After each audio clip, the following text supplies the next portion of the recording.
నమస్తే, నేను Roja. Welcome to special debate. 32 దేశాల కూటమి, 77 ఏళ్ల చరిత్ర త్వరలోనే ముగియనుందా అంటే అవునని అంటున్నాయి తాజా పరిణామాలు.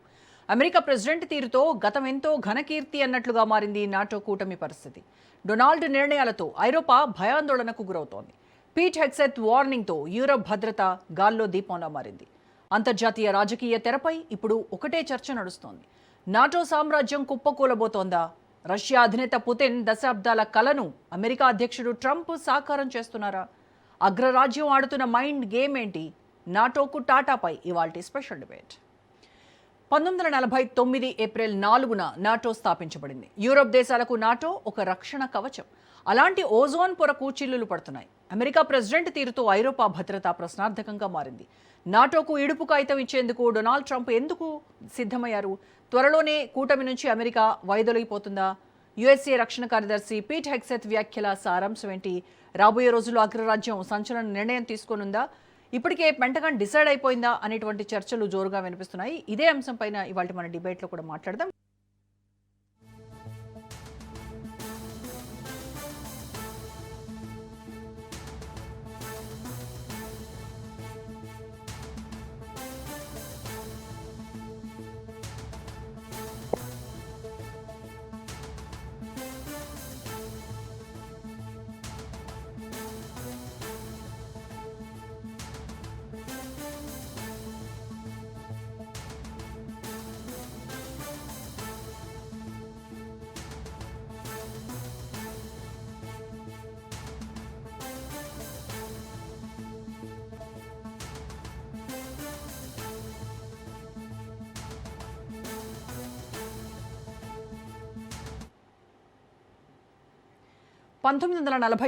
ఏప్రిల్ 4న నాటో స్థాపించబడింది. యూరప్ దేశాలకు నాటో ఒక రక్షణ కవచం.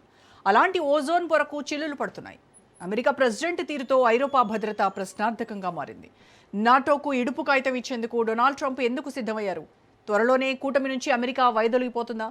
యుఎస్ఏ రక్షణ కార్యదర్శి పీట్ హెగ్సెత్ వ్యాఖ్యల సారాంశం ఏంటి? రాబోయే రోజుల్లో అగ్రరాజ్యం సంచలన నిర్ణయం తీసుకునుందా? ఇప్పటికే పెంటగాన్ డిసైడ్ అయిందా అనే చర్చలు జోరుగా వినిపిస్తున్నాయి.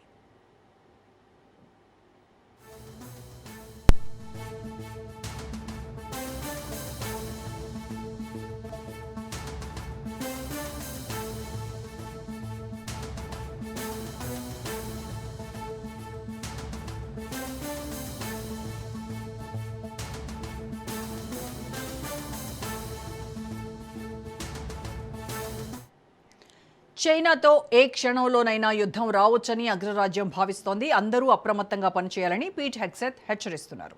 అందుకే బీజింగ్తో పోరాటానికి అవసరమయ్యే ఏ సైనిక వనరులను కూడా ఇతర ప్రాంతాలకు తరలించకూడదని ఆయన ఆలోచన. దీంతో అందరి దృష్టి ఐరోపాపై పడింది. నాటోకు అమెరికా హ్యాండ్ ఇవ్వడం ఖాయమంటున్నారు విశ్లేషకులు. ఇకపై నాటో కాగితాలకే పరిమితమయ్యే అవకాశం లేకపోలేదు. అమెరికా చేతులెత్తేస్తే నాటో కూటమికి అర్థమే లేదు. నాటో కథ ముగిసినట్లే. 77 ఏళ్లుగా నాటో జర్నీ సాగింది. మరికొన్ని రోజులు సాగనుంది. కానీ ట్రంప్ ప్రభుత్వం తీసుకుంటున్న నిర్ణయంతో ఐరోపా, అమెరికా వేర్వేరు ధృవాలుగా మిగిలిపోయే ప్రమాదం స్పష్టంగా కనిపిస్తోంది.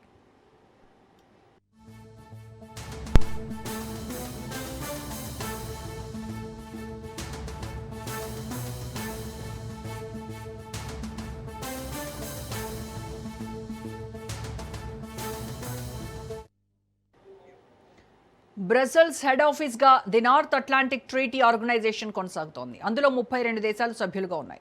భవిష్యత్తులో ఐరోపా తనను తాను కాపాడుకోవాలే తప్ప అమెరికా సాయం ఉండదు. ఒకవేళ యుద్ధం వస్తే నాటో కూటమికి ఎలాంటి సైనిక సహాయం పంపాలనే నియమాలను పూర్తిగా మార్చేశారు వాషింగ్టన్ పెద్దలు. ఇప్పటికే ఒకే సమయంలో ఒకటి కంటే ఎక్కువ యుద్ధాలు చేసే సామర్థ్యాన్ని అమెరికా కోల్పోయింది. ఇరాన్ యుద్ధాన్ని ట్రంప్ నడిపిన తీరుతో తూర్పు అర్ధగోళం నుంచి వాషింగ్టన్ పట్టు కోల్పోయింది.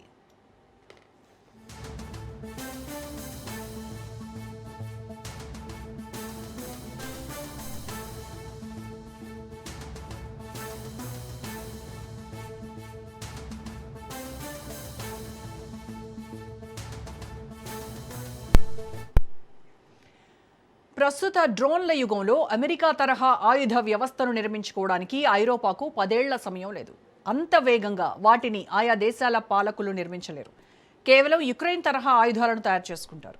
వాటితో పెద్దగా ప్రయోజనం ఉండకపోవచ్చు. 4.5 రష్యా యుక్రెయిన్ కొనసాగుతూనే ఉంది యుద్ధం. అలాంటి పరిస్థితులే నాటో దేశాల్లో కనిపించే అవకాశాలు ఉన్నాయి. దీంతో ట్రంప్ తీరుపై విమర్శలు వెల్లువెత్తుతున్నాయి. పుతిన్ కోసమే ఆయన అనాలోచిత నిర్ణయాలు తీసుకుంటున్నారన్న ఆరోపణలు వినిపిస్తున్నాయి.